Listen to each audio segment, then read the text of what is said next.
Shout out to LSU for once again losing their first game of the year for the third straight season. Shout out to LSU for once again providing an incredible meme to start the year with Brian Kelly slamming his hand into the table in a fit of rage after losing to USC. Shout out to LSU for stopping Zachariah Branch for getting 3 more yards and selling my parlay.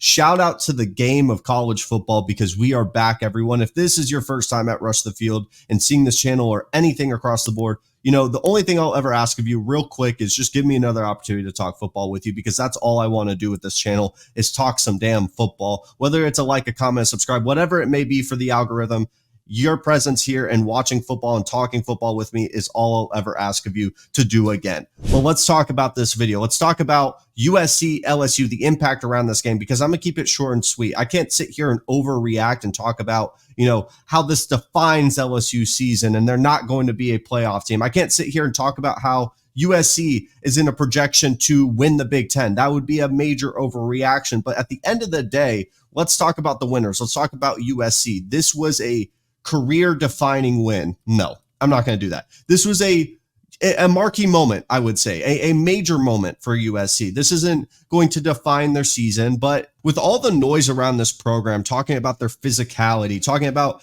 Caleb Williams is gone, what is going to be left at USC? What's the next step for this program and Lincoln Riley with the impact that Caleb had? It was so different compared to what happened with, like Baker, Kyler, Jalen Hurts. You had this continuous cycle of great quarterbacks, and what happened with Spencer Rattler turned into Caleb Williams. And I think it became a lot more polarizing when you made that shift from Oklahoma to USC. The spotlight was on you. And the question was always going to be, what can you do with the talent of Caleb Williams?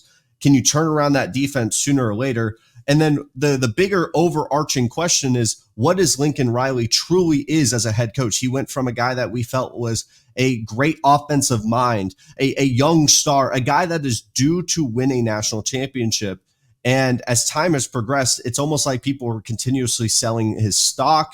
People are off of USC. People think that he's just not that good of a head coach. And what was USC going to be moving forward was the big question. Can their defense get better? They've hired new defensive coaches. What can he be with a program that is so due to bounce back into the national spotlight, that is so due to be a powerhouse once again? Let's not forget what USC is as a program. They may not have the NIL structure that is needed in 2024, but this is still a program with deep pockets and a lot of infrastructure that is there that should set them up for success moving forward. And this was a marquee win against an LSU team that on paper probably should have won this game. A team that I had predicted to win was LSU. And the reason why I say on paper is just because when we look down the list, LSU had the better offensive line. And when you had all these questions about, USC's defense, specifically their physicality, can they get pressure on the quarterback? And realistically, they didn't get a ton of pressure on us, but they got just enough. They made just enough plays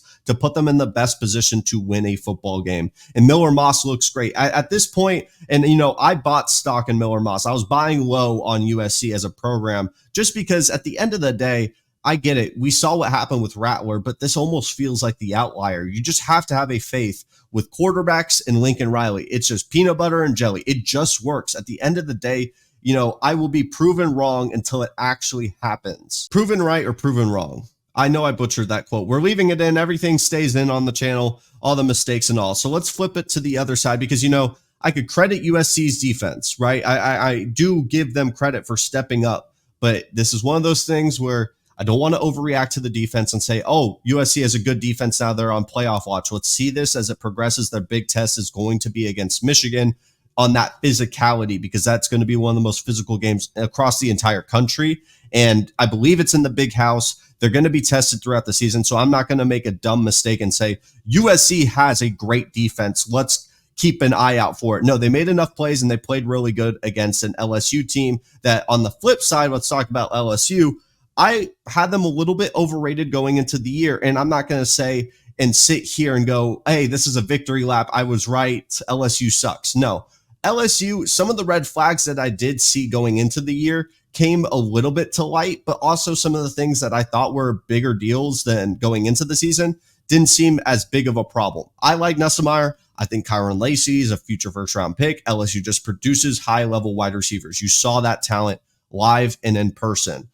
The running backs kind of still concern me, and that was my, I guess, biggest red flag with this offense outside of the change of the offensive coordinator. It seemed like a revolving door at the running back position, and then you had Emory come in, and Emory started playing pretty well. Statistically, he looked all right, but it definitely felt like a running back by committee. You had Caleb Jackson, you had, I believe it was Josh Williams, then you go to Emory. So it seems like a revolving door, and there's not a dominant one guy that is going to produce the most, which, could be a good thing, could be a bad thing. That's definitely something as a wait and see. So I'm not saying I'm correct in the fact that I thought LSU's rushing attack was not going to be good or elite. I thought it was going to be pretty average, and they were going to rely on the passing game, and that would lead to, some fluctuation on whether they're blowing someone out or being in super, super close games. Because when you're talking about these passing offenses with not great defenses or not high level defenses, you tend to get a major fluctuation of shootouts or blowouts, whether or not the opposing offense can keep up with the bad defense that they're facing. And the offensive line looks as advertised. Now let's talk about the defense. The biggest thing I need to talk about and put right now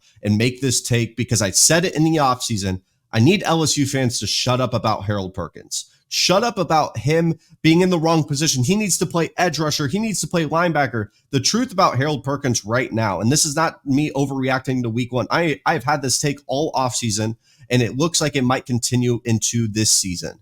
The biggest thing with Harold Perkins is if you play him in the outside where he is rushing the passer, he is too small right now. I believe he's 6'1", 225. That would be easily the smallest edge defender in the NFL.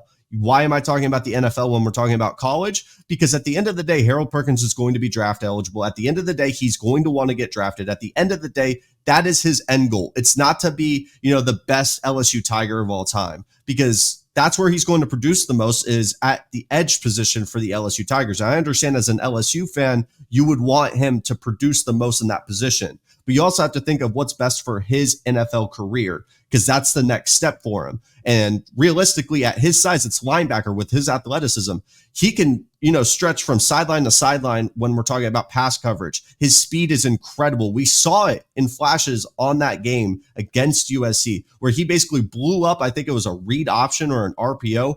That was insane to watch. But the biggest thing is you're going to get those flash plays, but you're also, if you're just a casual fan or you're not one that is going to watch every single rep of his, you don't see the plays where he gets boxed up by a tight end because he's just too small. You don't see the plays where he tries to power rush a left tackle or right tackle and he gets stuffed because he's just too small, objectively, unless he adds like 20 more pounds, which could hinder the thing that makes him so special, that speed. If he's able to keep that high-end speed while adding weight, incredible. That is insane to think about. But people compare him to Micah Parsons. Micah had about 40 pounds on him coming out of college. And so I get a lot of pushback that I don't think he should be a top 20 pick. And Harold Perkins is an incredible talent, but you just don't know where he is going to be played consistently. And the defense looks a little bit better. I mean, obviously they didn't put up or drop like 40 points with USC's offense, but I'm not going to make any takes about USC's defense. I'm not going to make any takes about LSU's defense either. I think they both had some good moments, but it was a pretty even matchup, honestly. A lot of people kind of lean towards LSU with some of the upside that we saw from last year and the trajectory of the programs. It felt like LSU, if they get that defense right, they're on the trajectory of being one of those powerhouses once again, or like in that top SEC contention, versus a lot of people, they saw the trajectory of USC going down, when in reality, they've been pretty parallel to each other. And that's what it kind of showed on tape. So this was an incredible game. I think it was very even. I don't have major takeaways because at the end of the day, it's week one.